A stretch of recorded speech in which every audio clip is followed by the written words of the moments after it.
अब बात करते हैं सबसे पॉपुलर वीजा की। आप जर्मनी, इटली, ऑस्ट्रिया या फ्रांस जैसे शेंगन ममालिक में भी फ्रीली ट्रैवल कर सकते हैं। अब आते हैं एक अहम टॉपिक की तरफ, क्रोएशिया के वीजा टाइप्स। दोस्तों, चूंकि क्रोएशिया अब शेंगन जोन में शामिल हो चुका है, इसलिए यहाँ का वीज़ा सिस्टम पहले के मुकाबले में थोड़ा सिंप्लीफाइड हो गया है, लेकिन फिर भी हर वीज़ा कैटेगरी का अपना पर्पस और रिक्वायरमेंट होता है और यही चीज़ समझना सबसे ज़रूरी है ताकि आप सही वीज़ा टाइप सेलेक्ट कर सकें। Number 1, Schengen short stay visa type C. ये वीज़ा उन लोगों के लिए है जो 90 दिन या इससे कम मुद्दत के लिए क्रोएशिया आना चाहते हैं। यानी अगर आप tourism, business meetings, family visit या शॉर्ट ट्रेनिंग के लिए आ रहे हैं तो आपको यही वीज़ा चाहिए होता है। क्रोएशिया का शॉर्ट स्टे वीजा पूरे शेंगन एरिया में वैलिड होता है, यानी अगर आपको क्रोएशिया का वीजा लगा है तो आप जर्मनी, इटली, ऑस्ट्रिया या फ्रांस जैसे शेंगन ममालिक में भी फ्रीली ट्रैवल कर सकते हैं। लेकिन याद रखें, यह वीजा टेम्पररी होता है और इस पर वर्क या स्टडी की इजाजत नहीं होती। ताजिस्ट या बिजनेस विजिटर्स के लिए यह परफेक्ट ऑप्शन है, खास तौर पर उनके लिए जो यूरोप एक्सप्लोर करना चाहते हैं। Number 2, work visa long stay type D plus work permit. अब बात करते हैं सबसे पॉपुलर वीजा की, क्रोएशिया वर्क वीजा। ये वो वीजा है जिसके जरिए हजारों पाकिस्तानी स्किल्ड और सेमी स्किल्ड वर्कर्स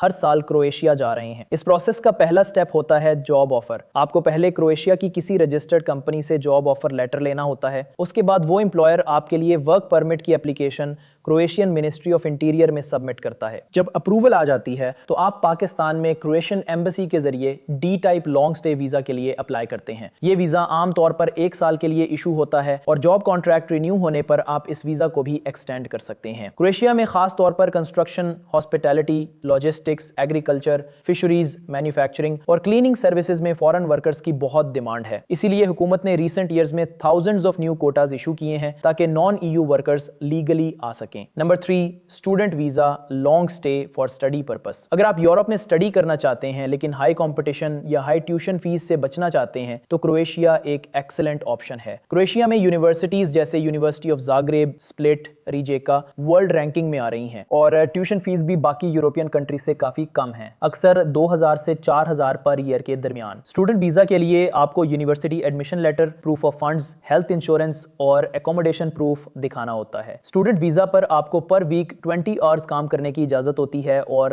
ग्रेजुएशन के बाद आप टेम्पररी रेजिडेंस परमिट लेकर जॉब सर्च कर सकते हैं। नंबर 4, बिजनेस और सेल्फ एम्प्लॉयमेंट वीजा। अगर आप एंटरप्रेन्योर या फ्रीलांसर हैं और क्रोएशिया में अपना स्मॉल बिजनेस स्टार्ट करना चाहते हैं तो आप बिजनेस वीजा या सेल्फ एम्प्लॉयमेंट वीजा के लिए अप्लाई कर सकते हैं। इसके लिए आपको business plan, financial proof, tax registration और इकोनॉमिक बेनिफिट दिखाना होता है। क्रोएशिया हुकूमत नए startups, tourism based companies, IT firms और ई-कॉमर्स प्रोजेक्ट्स को एनकरेज कर रही है। ये वीजा इनिशियली 1 साल के लिए मिलता है और अगर आपका बिजनेस सक्सेसफुली चल रहा हो तो उसे परमानेंट रेजिडेंस की तरफ एक्सटेंड किया जा सकता है। Number 5, family reunification visa. अगर आप पहले से क्रोएशिया में लीगल रेजिडेंट हैं, यानी आपके पास वैलिड वर्क परमिट या रेजिडेंस परमिट है, तो आप अपने स्पाउस, चिल्ड्रन या पेरेंट्स को अपने साथ बुलाने के लिए फैमिली रीयूनिफिकेशन वीजा के लिए अप्लाई कर सकते हैं। इस प्रोसेस में सबसे अहम चीज है स्टेबल इनकम और proper accommodation. Family visa holders को भी टेम्पररी रेजिडेंस मिलता है और बाद में वो भी परमानेंट रेजिडेंसी हासिल कर सकते हैं। नंबर 6, जॉब सीकर और इंटर्नशिप वीजा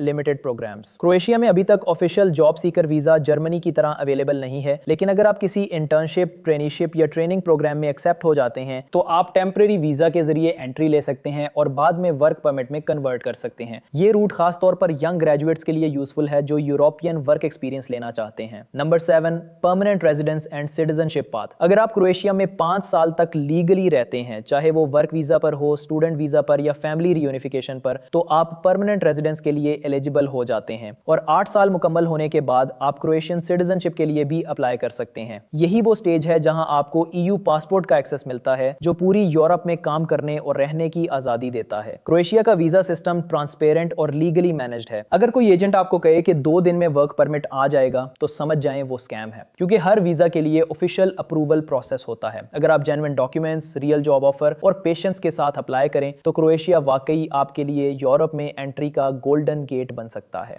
लेकिन याद रखें, सक्सेस सिर्फ उन्हीं मिलती है जो स्मार्ट अप्लाई करते हैं, प्रॉपर रिसर्च करते हैं और पेशेंस के साथ प्रोसेस फॉलो करते हैं। यहाँ कोई शॉर्टकट शॉर्टकट नहीं है और ना ही 3 दिन में वर्क परमिट देने वाला कोई मैजिक ट्रिक। मेरा मकसद सिर्फ ये है कि आपको ग्राउंड रियलिटी बताऊं, ना कि झूठी बातें गाइड करना जैसा कि अक्सर लोग करते हैं। याद रखें, क्रोएशिया एक खूबसूरत और तेजी से तरक्की करने वाला मुल्क है, लेकिन यहाँ कामयाबी सिर्फ उन लोगों को मिलती है जो मेहनत, रिसर्च और सब्र के साथ अप्लाई करते हैं, ना कि उन्हें जो शॉर्टकट्स ढूंढते हैं। यहाँ कोई शॉर्टकट नहीं है और ना ही कोई ऐसा मैजिकल प्रॉमिस सच होता है जो कहे कि 10 दिन में जॉब ऑफर या वीजा लगवा देंगे। अगर आपको ये वीडियो इन्फॉर्मेटिव लगी तो उसको लाइक और शेयर जरूर करें, ताकि ज्यादा से ज्यादा लोग इन स्कैम्स से बच सकें और सही तरीके से यूरोप जाने का प्रोसेस समझ सकें। हमारी सीरीज यूरोप कैसे जाएं में मिलते हैं एक और नए मुल्क के साथ। तब तक के लिए अल्लाह हाफिज।